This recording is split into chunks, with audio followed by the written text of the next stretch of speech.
Rafla Analítico, aqui pela Rafa TV se comunicando. No episódio de hoje, vamos falar sobre a classificação do Flamengo contra o Cruzeiro pela Taça Libertadores na última quarta-feira.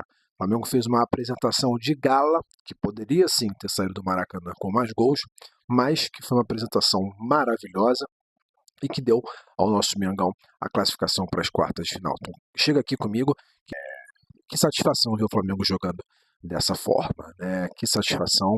O Flamengo realmente se reencontrou com o futebol que tem a sua essência, que tem a sua característica de time que propõe jogo, time que tem bastante posse de bola, que toca bastante, que troca muito espaço e que gera muitas oportunidades de gol.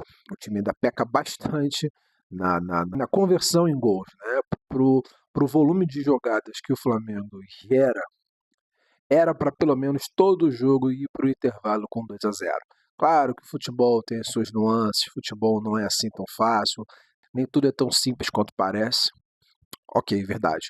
Mas o Flamengo não pode se colocar em situações de risco como se coloca quando muitas vezes tem condição de fazer tudo funcionar de maneira mais simples.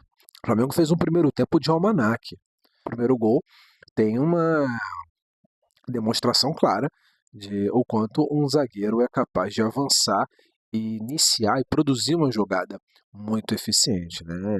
O Léo Pereira, que é um canhoto, joga ali pela quarta zaga, abriu a bola no Arrascaeta com o pé direito.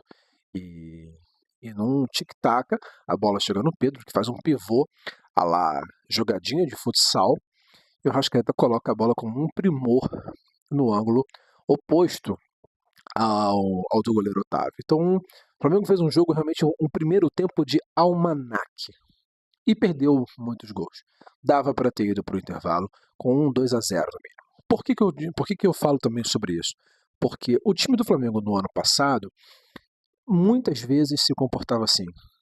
Pressão alta, né?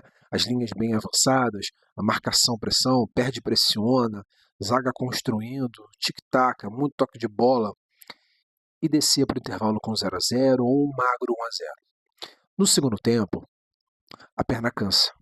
A perna cansava e cansa. A mente começa a ficar um pouco mais desconcentrada. E se você não tem um placar mais folgado a seu favor, você abre espaço para que o adversário realmente acredite que dá para empatar, ou até virar. E o Flamengo correu muitos riscos assim no ano passado. Um jogo que eu sempre gosto de lembrar foi Flamengo e Grêmio. Vocês não se lembram?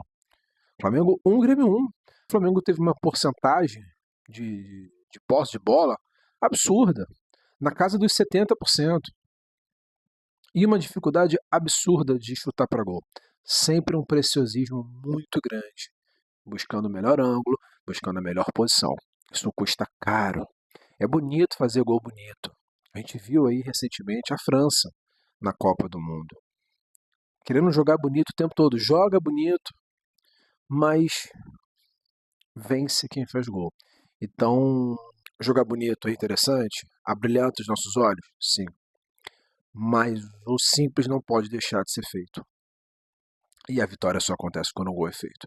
Duas características que eram muito presentes no Flamengo ano passado e ainda vem um pouco menos agora, que é excesso de preciosismo para chutar para gol e uma transferência de responsabilidade para chutar para gol.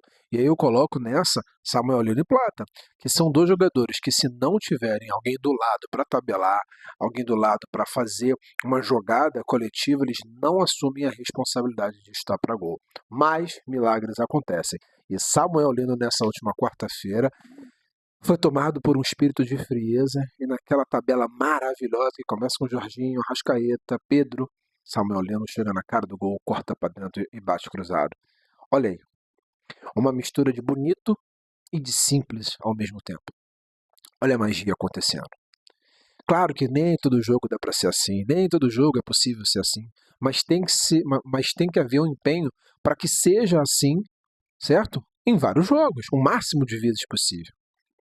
O Flamengo realmente fez uma noite perfeita, vem se reencontrando com um bom futebol, um futebol que tem a cara do Flamengo, a essência do Flamengo. Como eu disse, os pontos críticos são querer definir a partida, querer fazer mais gols. Outro, Rossi, um excelente goleiro, mas que muitas vezes, já há algum bom tempo, demonstra falhas em que fica mais uma vez o questionamento. Será que tem essa titularidade tão garantida? Acho que o excesso de recuo de bola que o Flamengo faz com o Rossi dá a ele um ar de autoridade em que ele se sente meio 10 do gol. E não é por aí. Ele participa das jogadas ali na zaga. Ele não tem que se sentir melhor ou mais arrogante simplesmente porque está nessa condição de participativo. E muitas vezes isso acontece. Basta você ver que no início do segundo tempo o Flamengo se enrolou ali atrás. Ah, mas o Cruzeiro tinha interesse em igualar o placar. Então o Flamengo poderia muito bem ter buscado formas mais simples, olha aí de novo, formas mais simples de sair jogando. E não por dentro, com o Rossi tocando no Léo Pereira, que abre no Ayrton Lucas. Essas jogadas estavam manjadas. E aí a bola volta para o Rossi, que não faz o simples, insiste novamente em tocar por ali por perto. É uma orientação do técnico. Bom, aí vem a pergunta. Até que ponto é necessário fazer o que é orientado ou o que você entende que é mais prudente ali no campo? Fica uma reflexão. E no gol do Cruzeiro, que é um gol que é fruto de uma pressão e que o Flamengo se expõe muito a essa pressão, não houve marcação em cima do Lucas Romero e o Rossi estava mal posicionado. Né? Foi um chutaço, um belo chute, mas dava para ter chegado um pouco mais perto nessa bola. Então, repito, uma noite maravilhosa do Flamengo, um reencontro com excelente futebol, jogadores crescendo em momento importante. Foi muito importante, inclusive, o Flamengo fazer o 2-1 logo em seguida. Mostrou uma grandiosidade, mostrou que realmente é o atual campeão, mostrou que estava jogando em casa, mostrou que conhece esse torneio. Isso é importante. Não se abalar porque tomou um gol. Retomar o equilíbrio da partida, as rédeas da partida e dar um passo à frente. Poderia, inclusive, ter dado mais passos à frente. Paquetá, que entrou muito bem tática e fisicamente, entrou muito mal tecnicamente. Paquetá preencheu bem o espaço, prendeu bola, ganhou escanteio, ganhou lateral, mas todas as jogadas que ele tentou, por troca de passes por dentro, chutes a gol, foram todas horríveis. Paquetá, inclusive, chegou inteiro em 2 jogadas e chutou fraco no meio do gol. Repito, o Flamengo poderia ter despachado o Cruzeiro com mais facilidade. Não me parece apenas a pressão do jogo e a pressão do torneio e da torcida. Me parece ainda uma questão de falta de autocobrança, um pouco de excesso de desleixo. Assim como o Jorge Carrascal, que é um jogador que é bom de bola, que é habilidoso, mas toda vez que entra dando uma penteada a mais, faz um movimento um pouco mais displicente, e que apesar de ser habilidoso, coloca o time em risco. Não sei se vocês se ligaram, mas no segundo tempo ele ganha uma bola de matada no peito, igual o Emerson Royal fez no primeiro, ele intercepta uma bola, mata no peito e a bola não fica com ele. Ela fica feição para o time do Cruzeiro. E ele olha para trás e vê que não tinha ninguém do Flamengo para tabelar. Isso já era no final do segundo tempo. Corria o risco ali de tomar um gol. O Flamengo demonstrou ser superior em relação ao Cruzeiro, apesar de do lado de lá ter uma camisa muito grande, o Flamengo foi superior, é o atual campeão brasileiro, tem ritmo de frequentar, tem ritmo de conviver com jogos de Libertadores. Esse elenco é um time campeão, esse elenco é um elenco campeão, é um time campeão e demonstrou isso. Isso é o mais importante, é esse espírito ser exaltado.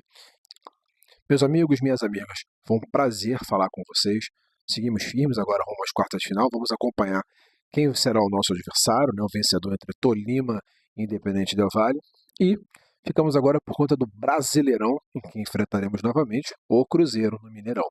E aí segue a nossa caminhada ao líder do campeonato, em que a gente tem total condição de repetir nesse ano de 2026 a dobradinha que foi feita no ano passado. Mais um brasileiro, mais uma Libertadores. Já imaginaram? Eu estou confiante.